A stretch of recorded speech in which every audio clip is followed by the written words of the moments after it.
श्रीकृष्णपरब्रह्मणे नमः।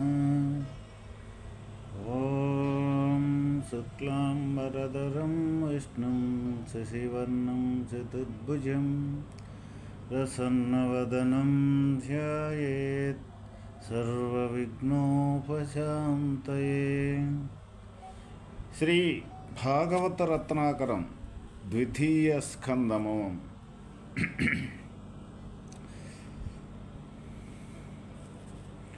పరీక్షిత్ మహారాజు తన కొద్ది సమయము అంటే 7 దినములలో మరణించే యొక్క సమయము ఆసన్నమైన తరుణములో ఏ విధంగా ఈ మానవ జీవితం అనేది మనస్సుతోటి ఏ విధంగా ఆలోచన చేయాలి, ఏ విధమైన కర్మని అనుసరించాలి, ఏ విధంగా ఈ మనుషుడు ఉంటే ఆ వాస్తవమైన సత్యతత్వాన్ని పొందగలుగుతాడు అనే ప్రశ్నకి సుఖమహర్షి వాళ్ళిద్దరి యొక్క సంవాదము జరుగుతూ ఉన్నది. ఏతావన్ సాంఖ్యయోగాభ్యం స్వధర్మ పరినిష్టయా జన్మలాభః పరపుంస మంతే నారాయణ స్మృతి. ఏ విధముగానైనను జ్ఞానముచే గాని భక్తిచే గాని ధర్మనిష్టచే గాని జీవితమును అంత్యకాలమున భగవంతుని గూర్చిన స్మృతి తప్పక ఉండులాగున చేసుకొనవలేను. ఇది ఏ మానవ జన్మ యొక్క గొప్ప లాభము. ఇక్కడ మానవ జన్మ యొక్క గొప్ప లాభము ఏమిటో మనకై తెలియజేయచ్చు ఉన్నారన్నమాట. అంటే ఏంటిది మానవ జన్మ యొక్క గొప్ప లాభము? ఏ విధముగానైనను అంటే జ్ఞానము ఎట్లయినా సరే జ్ఞానము చే కానీ భక్తి చే కానీ. జ్ఞానము చే అంటే జ్ఞానం అనేది ఏ విధంగా తయారవుద్ది మనకి మనుజునికి అంటే భక్తి చే నిరంతరము భగవంతుణ్ణి కలిసినప్పుడు, భగవంతుణ్ణి నిరంతరము భక్తి శ్రద్ధలతో సేవించినప్పుడు అప్పుడు జ్ఞానం అనేది ఉత్పన్నమవుద్ది. జ్ఞానం అనేది ఉత్పన్నమవుద్దంటే అంతకుముందు లేదా అని కాదు, అంతకుముందు ఉన్నది. అయితే ఉన్న జ్ఞానం ఏ విధంగా ఉన్నది? శరీరమే నేనని శరీరంలో మిళితమై ఉన్నదన్నమాట. ఇప్పుడు నిరంతరము భగవంతుణ్ణి భక్తితోటి కానీ మనం కొలుస్తూ ఉన్నట్లయితే అప్పుడు ఆ భగవంతుడు ఏ విధంగా ఉంటాడు, ఆ భగవంతుని యొక్క స్వరూపము ఏంటిది, ఎట్లా ఆ భగవంతుణ్ణి మనం తెలుసుకోవాలి అనే జ్ఞానం తయారవుతుంది. ఆ జ్ఞానంతో తను ఏం చేస్తాడు అంటే ఆ భగవంతుని యొక్క స్వరూపము ఇట్టిది అని ఆ భగవంతుని యొక్క స్వరూపం కోసం ప్రయాణం చేసి ఆ భగవంతుని స్వరూపం ఇట్టిదని తన అనుభవపూర్వకంగా నిర్ధారణ చేసుకోవడం జరుగుతుంది. అదే ఇక్కడ జ్ఞానము అంటే. అయితే ఆ జ్ఞానము ఎప్పుడైతే భక్తితోటి ఇటువంటి జ్ఞానాన్ని పొందిన తర్వాత ఆ జ్ఞానం పొందిన తర్వాత నిరంతరము భక్తి యొక్క రూపకంగానే తను మారిపోతాడనమాట. భక్తే ఇక భక్తి అనేది భక్తితోటి జ్ఞానం తయారవుద్ది. జ్ఞానం తయారైనాక ఇక భక్తి కంటిన్యూషన్గా ఉంటుంది అన్నమాట, వదలదిక. ఎందుకు? ఆ భగవంతునికి తనకి ఒక అనుసంధానం అనేది ఏర్పడుద్ది. అనుసంధానం అంటే భగవంతుని ఆధారంతో తన క్రియలు మొత్తం కూడా జరుగుతూ ఉన్నాయి. భగవంతుని యొక్క ఆధారంతో తన ఇంద్రియములు మొత్తం పనిచేస్తూ ఉన్నాయి. ఈ విధంగా తను చేసే ప్రతి ఒక్క కర్మ, ప్రతి ఒక్క విధానం కూడా భగవంతుని సంబంధంతో జరుగుతూ ఉన్నాయి అన్న మెలకువైతే ఎప్పుడైతే కాంచగలుగుతాడో అప్పుడు ప్రతి ఒక్క క్రియ కానీ ప్రతి ఒక్క కదలిక కానీ ఆ భగవంతుని యొక్క సమీపం నుంచే తప్ప వేరే ఇంకొకటి లేదు అని అటువంటి జ్ఞానాన్ని పొందుతాడు ఇక్కడ భక్తుడు. అందువల్ల మానవుడు పొందదగింది, మానవుడు చెందదగింది. చివరి కాలం మట్టుకి చివరి కాలంలో కూడా మానవ జన్మ యొక్క గొప్ప లాభం ఏంటంటే చివరి సమయమును కూడా అటువంటి ఈ జ్ఞానము చే కానీ భక్తి చే కానీ ధర్మనిష్ట చే కానీ జీవితమును అంత్యకాలమున ధర్మనిష్ట.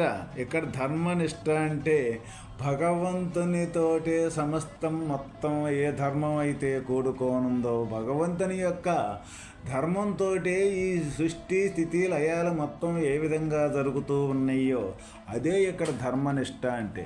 అంటే భగవంతునితోటే సమస్తం మొత్తం జరిగేటప్పుడు ఇక్కడ నేను నాది అనే అహంకారంతో మనం భగవంతుని యొక్క చర్యని మర్చిపోతాం. అసలు భగవంతుడంటూ ఒకడు ఉన్నాడు అనే విషయమే మనం మరిచిపోతాం. కారణం ఇక్కడ ఈ నేను అనే అహంకారము, నాది అనే మమకారంతో.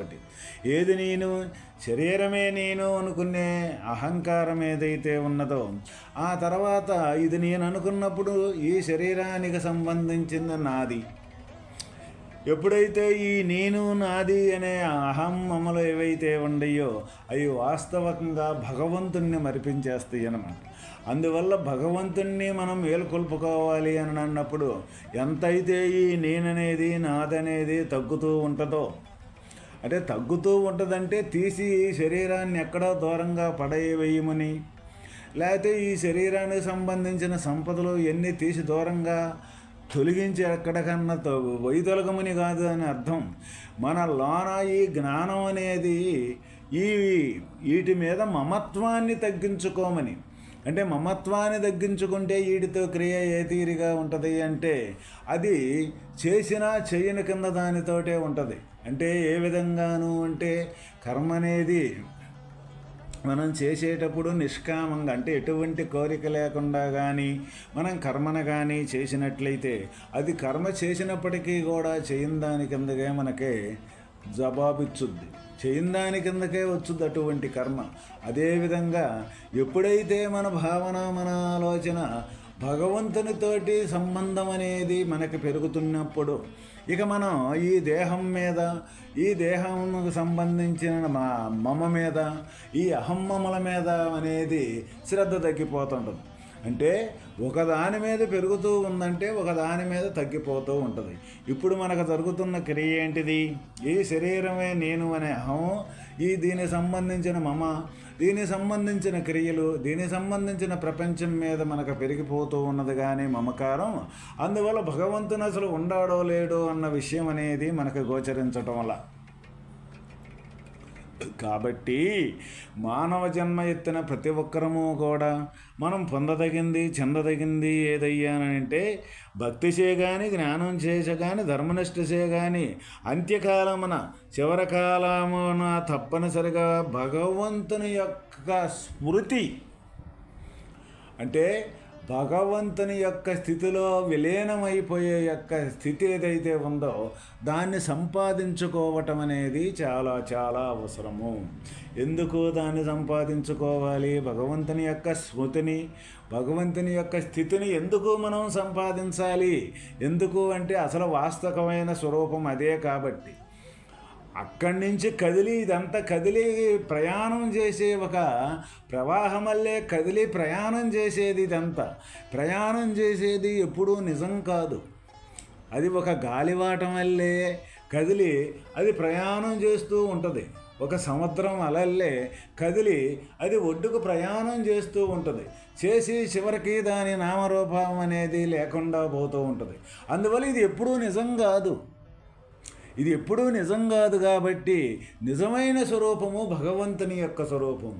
అది ఎప్పుడూ ప్రయాణం చేసేది కాదు, ఎప్పుడు ఉండకాడ స్థిరంగా ఉండే యొక్క స్వరూపం. ఆ స్థిరంగా ఉండే స్వరూపాన్ని పొందటమే ఇక్కడ మానవుడి యొక్క కర్తవ్యం.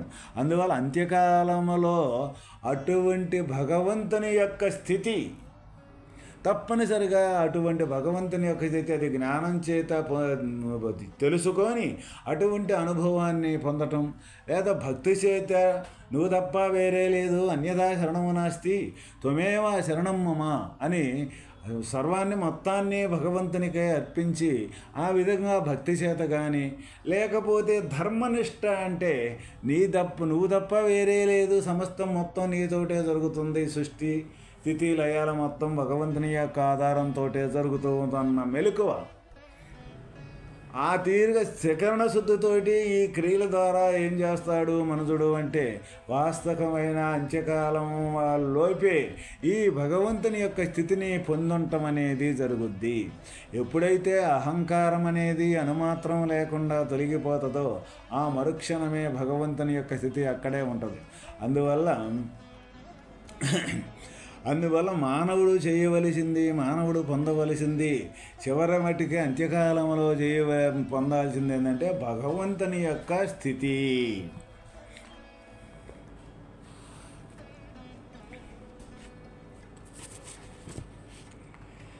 కట్వాంగో నామ రాజర్షిర్ జ్ఞాత్వేయత్తమిహాయుషుః ముహూర్తాత్ సర్వముసృజ్య గతవానాభయం హరిం. రాజర్షియగు కట్వాంగుడు తన ఆయుర్దాయ సమాప్తి సమయము నెరింగి 2 గడియలలోనే అంతయు వదిలి భగవంతుని అభయపదమును పొందెను. రాజర్షియగు కట్వాంగుడు, ఇక్కడ రాజర్షియగు కట్వాంగుడు తన ఆయుర్దాయ సమాప్తి సమయము నెరింగి అంటే ఎప్పుడైతే ఆయుర్దాయు సమయము అంటే 2 గడియలలోపే ఇక నేను మరణిస్తాను అని ఎరింగి అతడు 2 గడియలలోనే అంతయు వదిలేసి భగవంతుని అభయపదమును పొందాను. ఇక్కడ అంతయును వదిలేసి అని అన్న పదాన్ని మనం జాగ్రత్తగా అన్వయించుకోవాలి. వదిలేయటం అంటే ఏంటిది? వదిలేయటం ఏదైతే నేను కాని దాన్ని నేను అనుకొని భ్రమపడ్డామో దాన్ని వదలటమే ఇక్కడ వదలటం అంటే. ఏది నేను కాదు, శరీరం అనే పరిధి నేను కాదు, మళ్ళీ శరీరం నేను కాకుండా పోను. శరీరం అనే పరిధి మట్టికే ఉన్న భావన ఏదైతే ఉందో అది నేను కాదు, అది దాన్ని వదలాలి. ఎందుకు? శరీరం అనే పరిధి ఎక్కడా లేదు, అంతా ఏకమైన స్థితిని శరీరం మట్టుకే నేను అనుకున్న భావన ఏదైతే ఉందో దాన్ని వదలాలి. ఎప్పుడైతే అది వదులుతామో ఈ శరీరానికి సంబంధించి ఏవైతే ఉండయో అనేకత్వంతో కూడుకున్నాయి. శరీరానికి సంబంధించిన అనేకం అంటే ఒకటి కాదు, ఈ ఇంద్రియ సమూహం మొత్తం కూడా ఈ శరీరానికి సంబంధించినయే. ఒక్కొక్క ఇంద్రియం అనేది ఒక్కొక్క రకంగా పని క్రియ వ్యత్యాసంగా ఉంటుంది. అందువల్ల ఇన్ని రకాల వ్యత్యాసాలు, ఇన్ని రకాల వికారాలు దేనితోటి తయారవుతూ ఉన్నాయి అని అంటే ఈ శరీరమే నేను అనుకున్న భావనతోటే ఇవన్నీ కూడా ఈ ఇంద్రియ సమూహము. ఇంద్రియ సమూహాన్ని అక్కడి నుంచి మనం చేసే కర్మలు అనేక రకాల కర్మలు, ఆ కర్మల్లో వచ్చే యొక్క లావాదేవీలు, కష్ట సుఖాలు, ఈ తీరుగా ఈ ద్వంద్వాలతో కూడుకున్న విషయము, ఇంకా అనేకత్వంతో కూడుకున్న రంగుల ఈ ప్రపంచము, ఇంకా గుణాలు, సత్వగుణము, రజోగుణము, తమోగుణము, ఇంకా ఈ అవస్థలు, జాగ్రత్త, స్వప్న, సుషుప్త అవస్థలు, ఈ సమూహం మొత్తం దేంతో కూడుకొని ఉందంటే శరీరమే నేను అనుకోని ప్రత్యేకత అనుకున్న భావనతోటి ఈ సంసారం మొత్తం కూడుకోనుంది.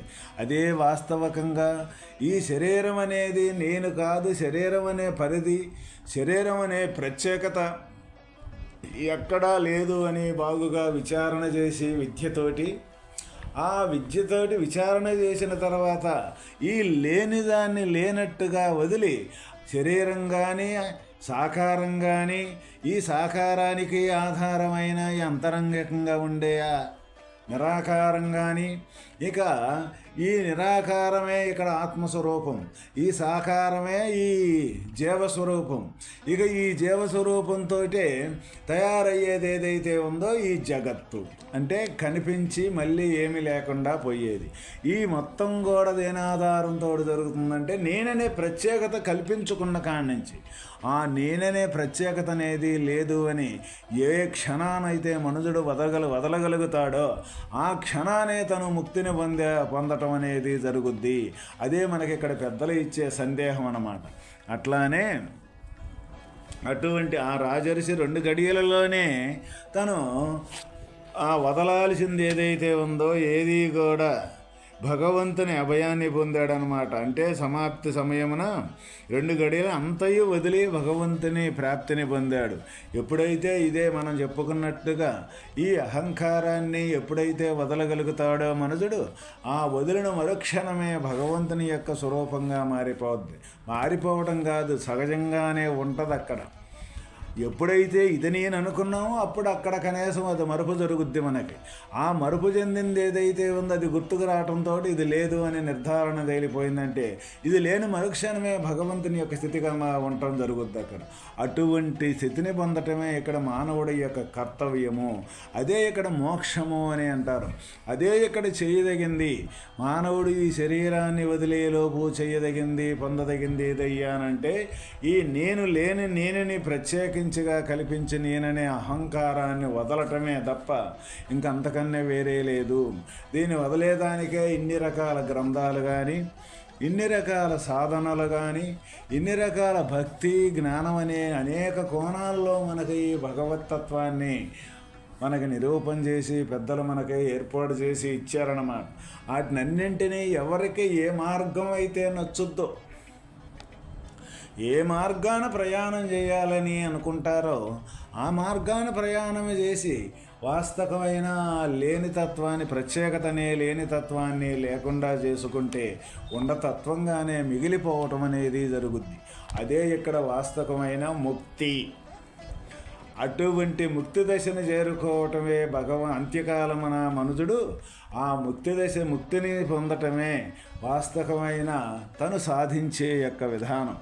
అది లేకుండా కానీ జరిగితే వచ్చే ప్రమాదం ఏంటిది అంటే పునరపి జననం పునరపి మరణం. ఎందుకు?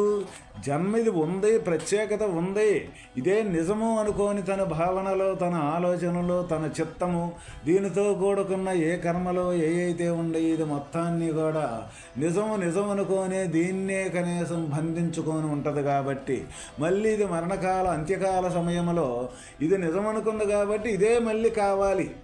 శరీరమా దాని సమయం వచ్చి శరీరం అనేది పోతూ ఉంటుంది. అయినా ఈ లోన ఉండే ఏ అహంకారం అయితే ఉన్నదో అహంకారం అనేది తొలగేది కాదు. అందువల్ల అనేది ఎట్టి పరిస్థితుల్లో మరణించేది కాదు. మరి ఏం చేస్తూ ఉంటుంది?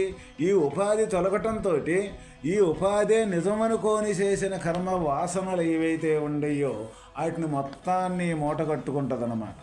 ఆ మూట కట్టుకున్న వాసనలని మళ్ళీ ఎటువంటి వాసనలు అయితే మూట కట్టుకుంటుందో ఆ వాసనలలో నెరవేరేదానికి సంబంధించిన వాతావరణంలో మళ్ళీ ఏ ఉపాధి అయితే రావాలి అని ఆ వాసనలు తీర్చుకునేదానికి ఏ ఉపాధి అవసరమో ఆ ఉపాధిని ధరించుద్ది.